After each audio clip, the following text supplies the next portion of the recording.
Hi, and welcome to At the Movies with Adam Ross. And today I'll be reviewing The Conjuring, maybe the scariest movie of the year.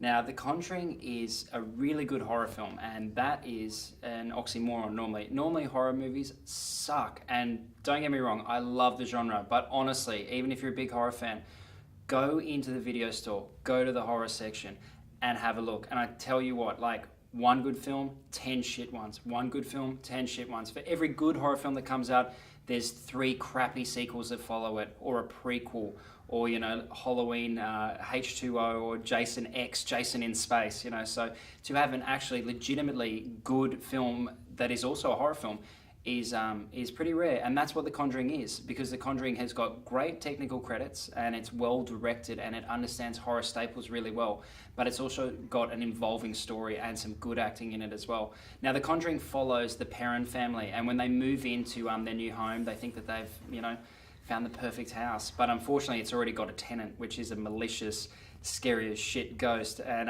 at their wits' end, the Perrons, they get in contact with the Warrants, that are a couple played by Vera Farmiga and Patrick Wilson, and these are paranormal investigators. And so with their help, the two families unite and try to sort out this curse or what's going on in this house. Now, this horror is pretty subjective. Like, someone will tell you that a horror film's really good or it's really scary. And look, it's all up to your personal preferences. I'm a huge skeptic. I don't believe in any of this shit, straight up. I think that, it is all just in people's heads. That being said, the filmmaking in The Conjuring is so good that it makes you be fearful of the paranormal. Like, if you've got already a fear for the paranormal, you want to bring a second pair of pants to this movie, because you will freak the fuck out. Like, I mean, this is a movie that builds and builds, and then, and it's got a pacing of scares. And by the end, it's bona fide terrifying. And the audience that I saw it with, there was a lot of douchebags in the cinema that were making noises and going, ooh, and stuff before it started.